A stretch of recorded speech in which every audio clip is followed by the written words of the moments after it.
Greetings. Do what thou wilt shall be the whole of the law.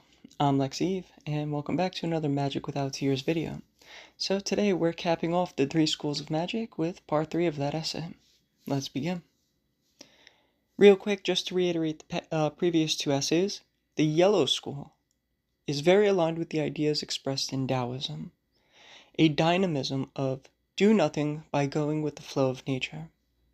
The Black School wishes to cease to exist, finding the world evil, corrupted, or impure after deviating from unity, and is skeptical to the point that they can ridicule anything and everything. The White School is summarized with the philosophy, do what thou wilt, and as this essay later posits, the Rosicrucians for their alchemical enlightenment, and like-minded schools which are founded upon their principles, and operating invisibly to work towards the advancement of the human species through individual attainment, are likewise to be considered the White School.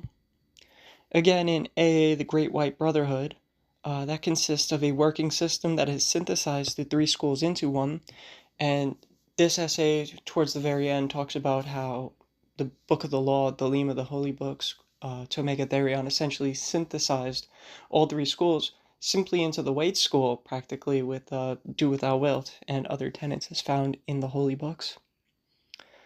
The Black Brothers are basically, again, enmeshed in their ego and refuse to be absorbed into the state of union, demanding their individuality and wants, and that their wants be upheld and fulfilled.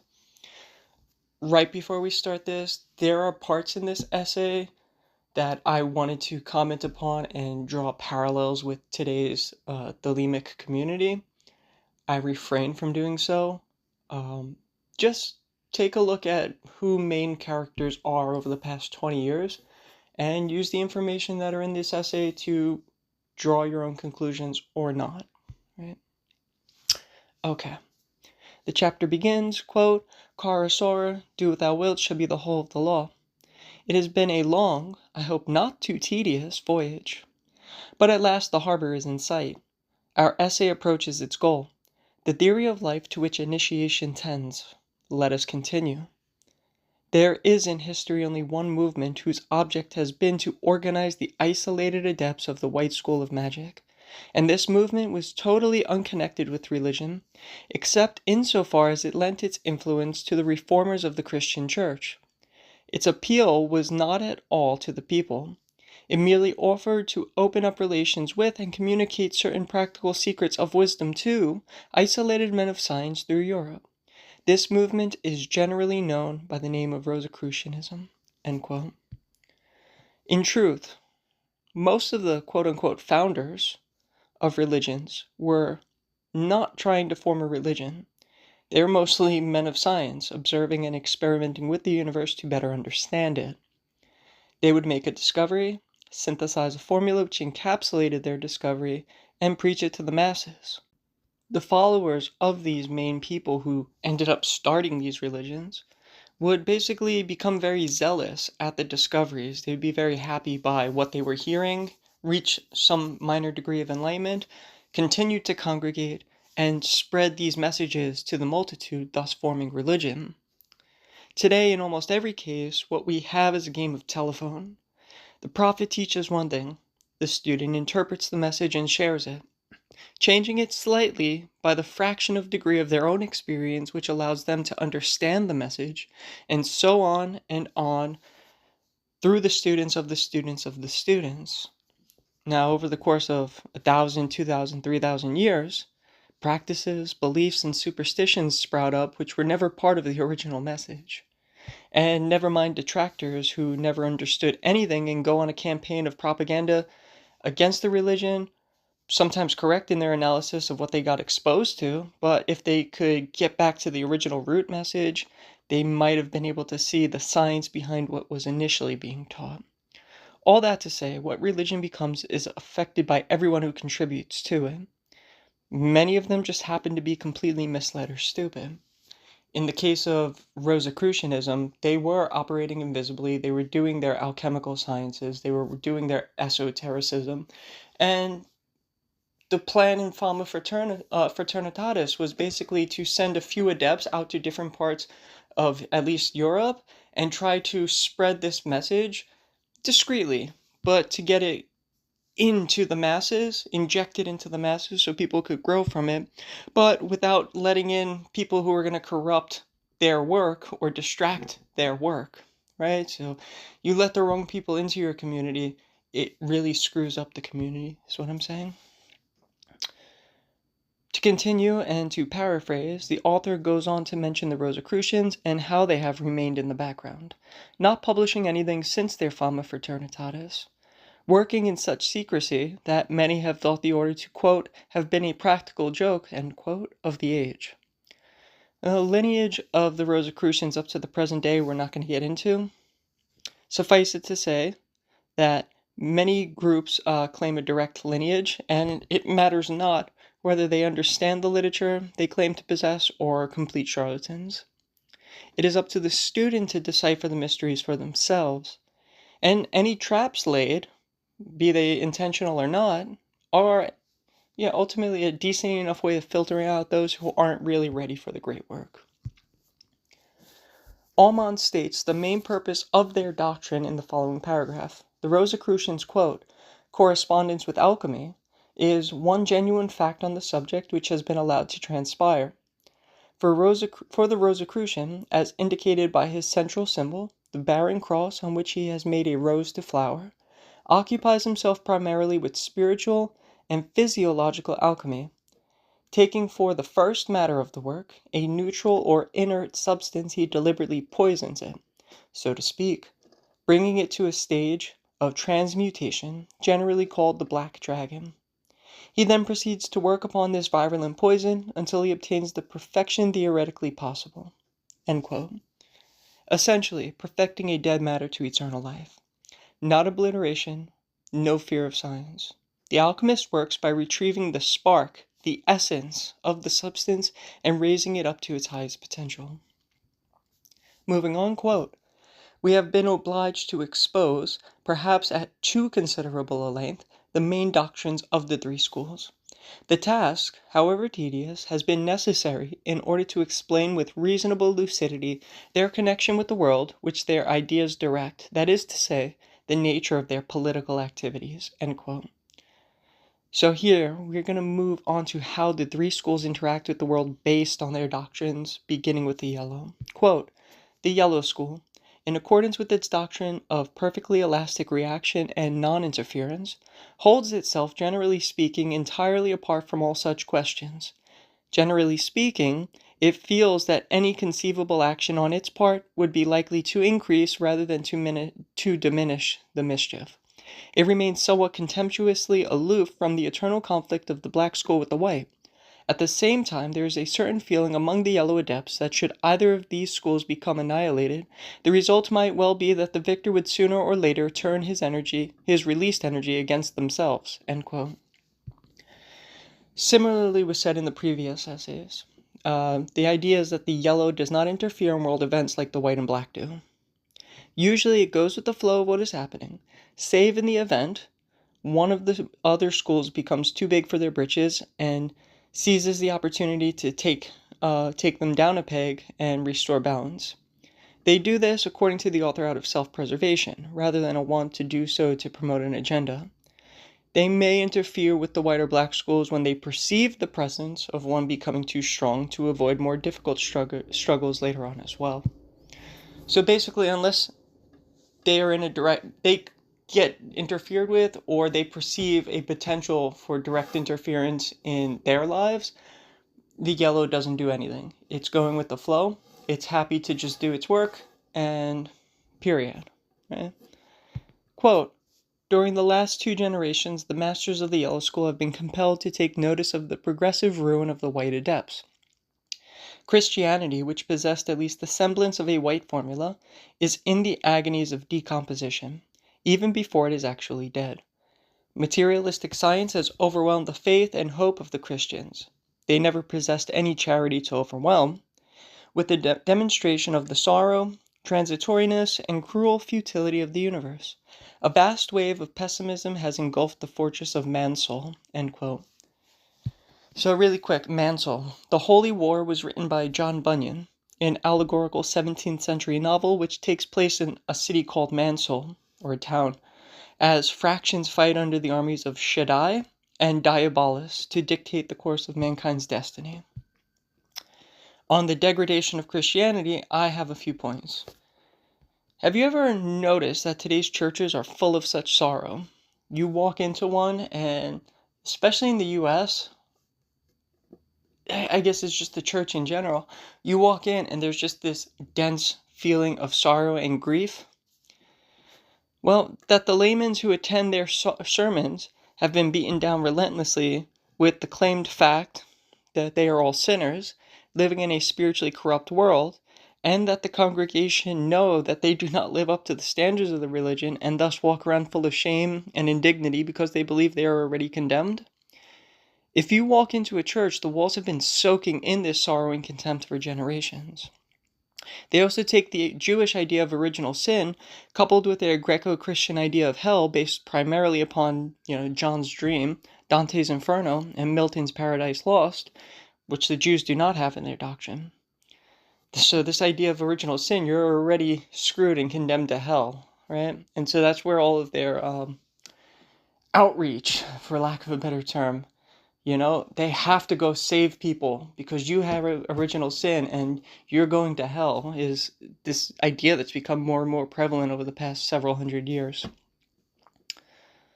Well, these concepts have been used to instill fear of the afterlife. Thus, death is dreaded. And the common Christian lives in a perpetual state of fear and anxiety over every thought they have, lest they become aroused and God send them to brimstone and fire for all eternity. In addition, according to their doctrine, every time an elder of the family dies, it must be assumed they did not make the cut and have gone to hell, which doesn't add anything good to the grieving process.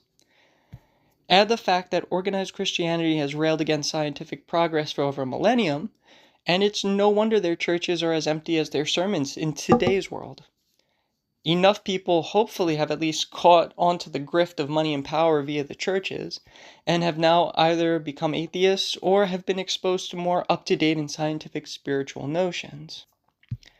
On the fact that it's railed against scientific progress, we had working plumbing in ancient Rome, and then Christianity swept through Rome, insanity pursued, and we have the medieval period, right, where it was no plumbing, there was disease. I've seen documentaries based on, in interviews with physicists. If it were not for the Vatican specifically, we would probably be 400 or 500 years more advanced technologically at this point. Hopefully people are catching on to that fact that, well, at times, despite all the faults, the Templars and Rosicrucians were making humanistic progress at times, while interpreting the Christian doctrine under the current of the previous aeon. But, as matters have gone on, one failed by persecution, the other shifted gears, transmitting their initial message, and thus allowing chemistry, modern medicine, and physics to blossom for the atheist. In the background, the white school, seeing the perversion of their doctrines, were recalibrated, and we'll get into that in a little bit. Quote, "It was indeed a deadly blow to the adepts of the white school when science, their own familiar friend in whom they trusted, lifted up his heel against them. It was in this conjecture that the yellow adept sent forth into the Western world a messenger, Helena Petrovna Blavatsky, with the distinct mission to destroy on the one hand the crude schools of Christianity and on the other to eradicate the materialism of physical science. She made the necessary connection with Edward Maitland and Anna Kingsford, who were trying rather helplessly to put the exoteric formula of the white school into the hands of students, and with the secret representatives of the Rosicrucian Brotherhood. It is not for us in this place to estimate the degree of success with which she carried out her embassy, but at least we see today that physical science is at last penetrating to the spiritual basis of material phenomena. The work of Henry Poincaré, Einstein, Whitehead, and Bertrand Russell is sufficient evidence of this fact." End quote. True enough, right? Anytime I watch something on quantum physics, it always can be viewed synonymously with something in the book of the law, right? It's like if you get down into the particles of the universe, hadith. Dark matter, an aspect of Nuit, this infinite space that is constantly expanding, this infinite contraction. There's so much that the book of the law was years and years before its time as far as physical sciences go. I will add that quantum science has breached into the weirder territory that physical science cannot. In the book of the law, quote, there is a factor infinite and unknown, end quote. And true enough, science as it stands cannot grapple with anything beyond the first nanosecond of time, as there is nothing before to observe and analyze. Still, scientists are starting to realize this fact and are approaching what occultists have understood about the universe since the ancient Hindus. It's unknowable, right? You could just experience it, hence do what thou wilt. The joy is in the doing, not the goal, right? As for the rest of the above quote, I've spoken about Anna Kingsford elsewhere on this channel, and I think the rest is straightforward enough. They sent Helena Blavatsky, talking about secret chiefs, sent Helena Blavatsky. I'll get into some of the little, because if you're looking at this from a mundane perspective, well, she was just a person who decided to do this. Yes, but coincidences or not? We'll get into that in a second. The rest, I think, warrants no comment or explanation. This next bit is simply for my own entertainment. Quote, Christianity too has fallen into a lower degree of contempt than ever. Realizing that it was moribund, it made a supreme and suicidal effort and plunged into the death spasm of the First World War. It was too far corrupt to react to the injections of the white formula which might have saved it. We see today that Christianity is more bigoted, further divorced from reality than ever. In some countries, it has again become a persecuting church, end quote. And as a result, quote, with the horrid glee the adepts of the black school looked on at these atrocious paroxysms. But it did more. It marshaled its forces quietly and prepared to clean up the debris of the battlefields. It is at present, 1924, pledged to a supreme attempt to chase the manly races from their spiritual halidom. Parentheses, the spasm, still, in 1945, continues. Note well the pro-German screams of Anglican bishops and the intrigues of the Vatican, end quote. Now, with this and the above quote about Blavatsky, one can say it was simply coincidence and positioning based on numerous societal factors, which pushes people to make the decisions they've made, which have gotten us to where we are at this very moment. But my direct experience demonstrates, at least to myself, that sometimes people are pushed by spiritual forces, directed by deities, born into a situation which will inevitably lead them to do something that they need to do. Whether it is deities, secret chiefs, or the hand of their HGA, or all of the above, sometimes people are forced to step up to the plate and fulfill a vital function. No different than the human body sending white blood cells to attack a disease in the blood. As of 2025, many a black brother and death cult Christian have arisen into a position of power in the most powerful nations and are pushing pawns to wreak chaos and instill fear and the agendas of the black school. But there are those who are fighting. And with the right leverage, it only takes a pebble to bring down the face of a mountain and reshape the lands. Quote, the black school has always worked insidiously by treachery. We need not then be surprised by finding that its most notable representative was the renegade follower of Blavatsky, named Annie Besant, and that she was charged by her black masters with the mission of persuading the world to accept for its teacher a messiah. To make the humiliation more complete, a wretched creature was chosen who, to the most loathsome moral qualities, added the most fatuous imbecility, and then blew up, end quote.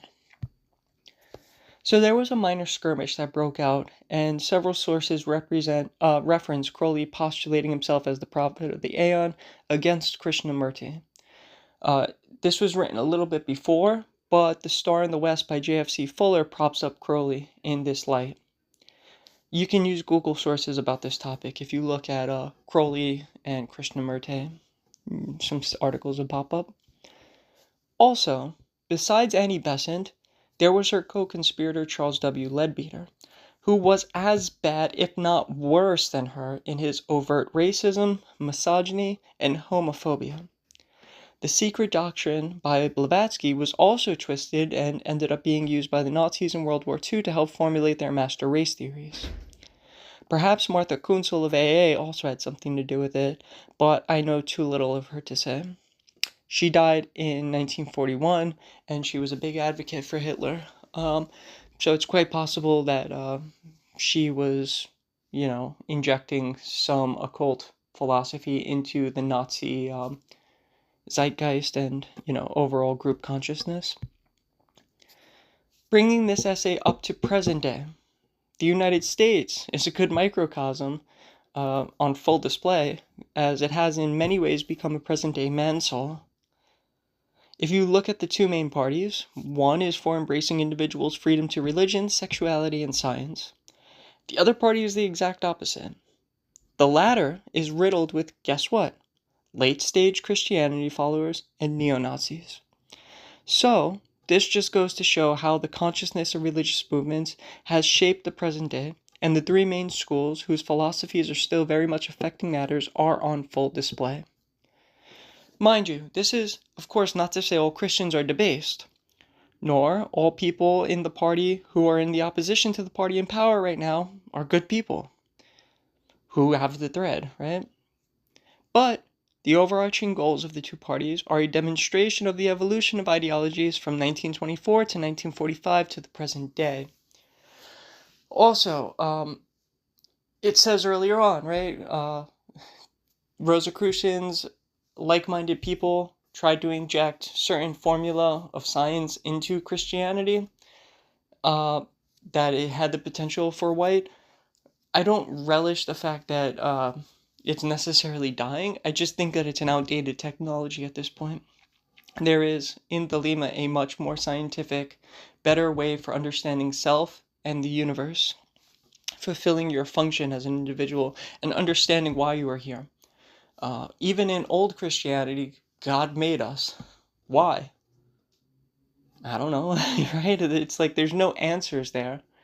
There's no encouragement. There's no hope. So the smarter people get, the more people start asking questions, the more the doctrine sort of falls apart. That being said, I don't want to beat a dead horse by, railing on Christians. I have friends who work with Jesus. It's fine. I'm fine with that. I'm just saying the overarching themes are not okay for myself. And I'm assuming if you're listening to the Lemic channel, you're probably also not very likely to be into organized Christianity. And I think there's a differentiation between working with Gnostic Jesus and Vatican or organized church of any tradition Jesus, right? Interpretation of the Bible versus you do what the priest tells you. There's a big difference there. Going back to 1924 when this essay was first written, quote, "This then is the present state of the war of the three schools. We cannot suppose that humanity is so entirely base as to accept Krishnamurti. Yet that such a scheme could ever have been conceived is a symptom of the almost hopeless decadence of the white school. The black adepts boast openly that they have triumphed all along the line. Their formula has attained the destruction of all positive qualities. It is only one step to the stage when the annihilation of all life and thought will appear as a fatal necessity. The materialism and vital skepticism of the present time, its frenzied rush for pleasure and total disregard of any idea of building for the future, testifies to a condition of complete moral disorder and abject spiritual anarchy." End quote. Well, hence where we sit at this particular injunction of history. Mind you, pleasure is okay, but seeking only pleasure is not the point of Thelema. Pleasure is a tool for creating a specific mindset. And if that mindset can help you do your will in some further capacity, cool. If it cannot, not cool. Very simple. Quote, The white school has thus been paralyzed. We are reminded of the spider described by Fabre, who injects her victims with a poison which paralyzes them without killing them, so that her own young may find fresh meat. And this is what is going to happen in Europe and America unless something is done about it, and done in very short order." End quote. The author was not wrong. 101 years later, and we have reached what seems the climax of this current conflict. We are graced by the fact that the Lema has been uttered and the Book of the Law is written, and it is finding its way into the hands of those capable of and willing to do something about the state of affairs, and that nature itself has its own devices for restoring balance. Humanity may have to go to a very low, dark period for nature to restore that balance, but that's based on the choices that we make today and tomorrow, right? And where we are today is dependent upon the choices that we made yesterday, both individually and collectively as a species. If you read Aleister Crowley's Duty and listen to my updated audio analysis of it on this channel, we have solutions. Though it may look like the odds are not good at present, sometimes, unfortunately, people need to be beaten down before they become inflamed with the fighting spirit to pick themselves up and start making changes. And those changes start inside. People need to become more self-aware, stop listening to bullshit, and start doing their own personal work. You can't change the world in a positive manner if you haven't fixed your shit. If you're a walking disaster, well, you need to fix that first. I think that's one of the cruxes of the problem. Regarding the post-World War I era, quote, "The Yellow School could not remain impassive specters of the abominations. Madame Blavatsky was a mere forerunner. They, in conjunction with the secret chiefs of the White School in Europe, chiefs who have been compelled to suspend all attempts at exoteric enlightenment by the general moral debility which had overtaken the races from which they drew their adepts, have prepared a guide for mankind. This man, of an extreme moral force and elevation, combined with a profound sense of worldly realities, has stood forth in an attempt to save the White School, to rehabilitate its formula, and to fling back from the bastions of moral freedom the howling savages of pessimism. Unless his appeal is heard, unless there comes a truly viral reaction against the creeping atrophy which is poisoning them, unless they enlist to the last man under his standard, a great decisive battle will have been lost." End quote. This is, of course, referring to Megatherium. Quote, "This prophet of the White School, chosen by its masters and his brethren to save the theory and practice, is armed with a sword far mightier than Excalibur.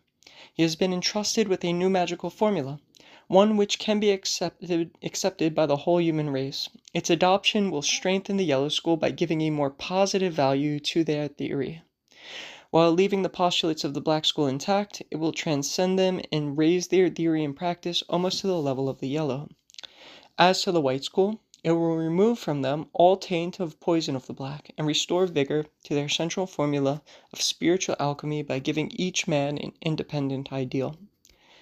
It will put an end to the moral castration involved in the assumption that each man, whatever his nature, should deny himself to follow out a fantastic and impracticable ideal of goodness. Incidentally, this formula will save physical science itself by making negligible the despair of futility, the vital skepticism which has emasculated it in the past. It shows that the joy of existence is not in a goal, for that indeed is clearly unattainable, but in the going itself. This law is called the law of the Lema. It is summarized in the 4 words, "Do what thou wilt." End quote. The essay doesn't go into an exposition on the law, and neither will I, as 93% of the content on this channel is thelemic in nature. I will comment about the sentence, quote, "Its adoption will strengthen the Yellow School by giving a more positive value to their theory. While leaving the postulates of the Black School intact, it will transcend them and raise their theory and practice almost to the level of the Yellow." End quote. Alright, so doing the true will is very aligned with the Taoist philosophy of dynamic non-action in accordance with nature. Megatherium also instituted AA, which contains the core doctrines of all 3 schools. For the Black, he indeed holds the ideal of rigorous skepticism, but I would say with the addendum of scientific investigation. So you can't be skeptical without then following up and experimenting. He also preached his entire career the formula of 0 equals 2, and holds the idea that where a person, if their true will was complete and the word success finally written in their book, they can and probably will be obliterated back into the nothingness. He synthesized all of the religions, all of the core doctrines of the world, from Buddhism to Christianity to Kabbalah to paganism, etc. And today's Thelemites also draw off of way more than just the main religions which Crowley had time in his life to organize, right, to take the practical parts from.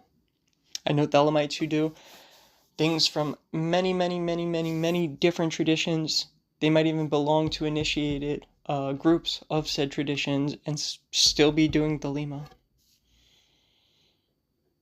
Thelema itself is free at present of any taint, I would argue, save, for the people who bring their own baggage to it and try to dominate politically with certain groups, when probably they should be doing their own private work rather than trying to lead others. This is what I was saying at the beginning. I'm not going to name names, as there's no need for it.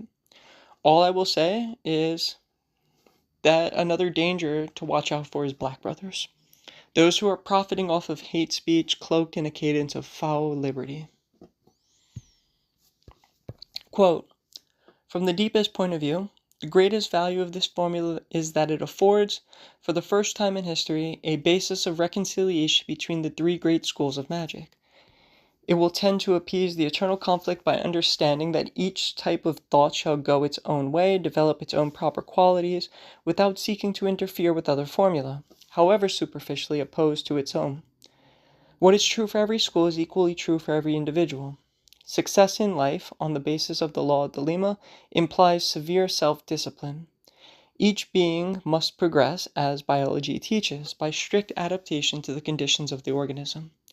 If, as the Black School continually asserts, the cause of sorrow is desire, we can still escape the conclusion by the law of Thelema. What is necessary is not to seek after some fantastic ideal, utterly unsuited to our real needs, but to discover the true nature of those needs, to fulfill them, and rejoice therein." End quote. It's set up here in the first paragraph of the quote that I just read, that Thelema helps develop its own proper qualities without seeking to interfere with other formula, however superficially opposed to its own.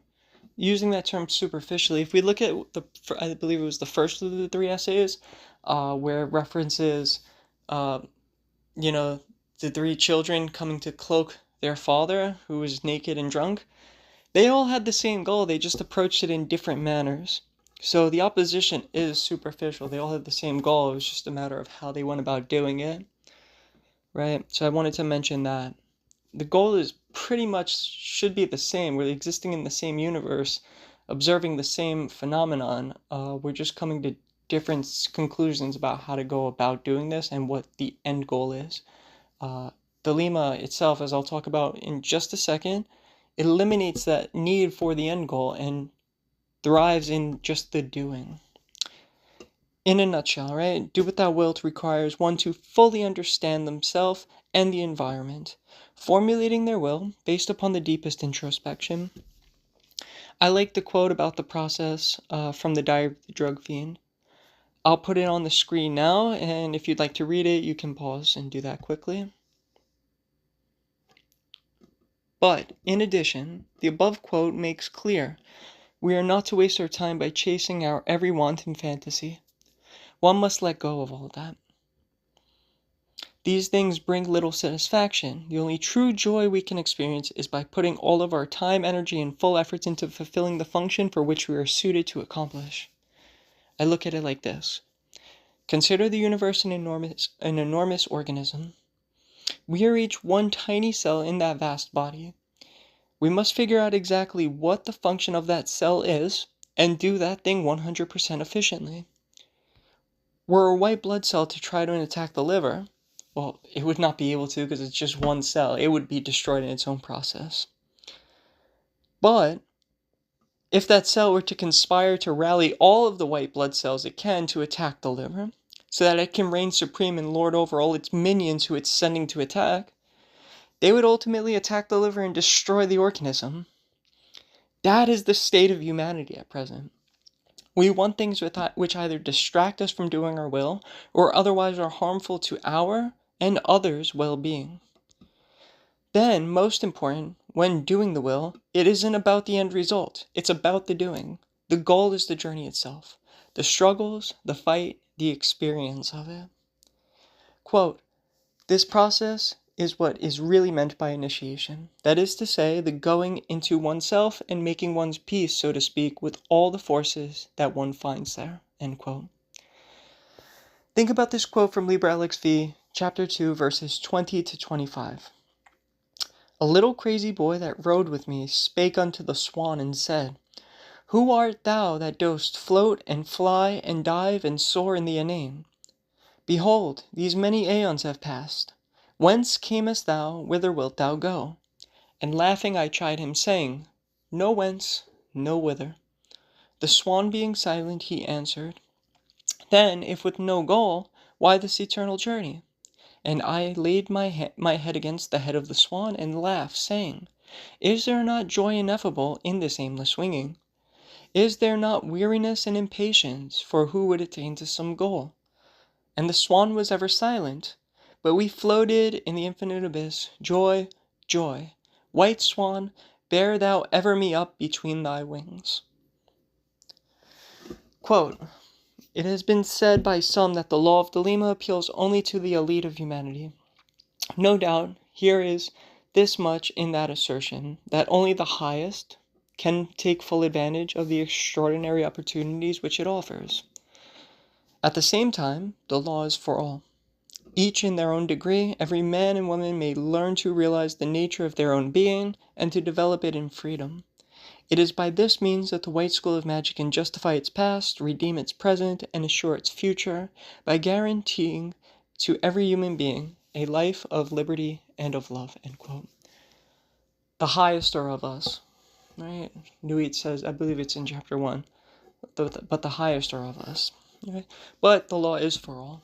So, to the extent of where you're at in your understanding is to the degree that you can use everything that's in the book of the law. And Crowley here ends the chapter with a small paragraph, quote, "Such then are the words of Gerard Aumont.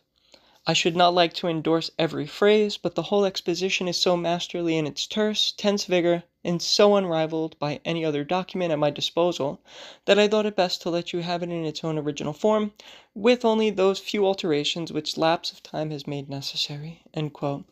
Such as he put little brackets, just saying, in 1945, such and such.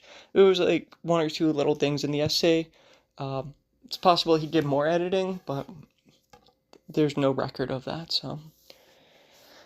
Same. I don't endorse every idea in these three essays, but I think the argument that he makes is an overall, at least sound, if not simply inspiring one, right? Like, it comes across as, oh, that makes sense.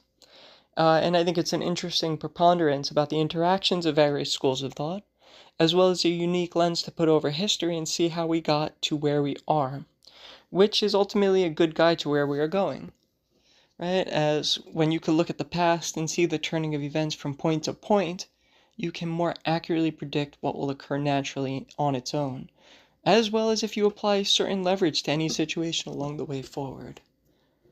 The next chapter is about the secret chiefs, so we're going to get into some references from probably some different books by Crowley. There's a few sources where he references the secret chiefs, and so we'll get into the chapter in the next one that's coming up. Looking forward to it. Love is the law. Love under will. Catch you on the next one.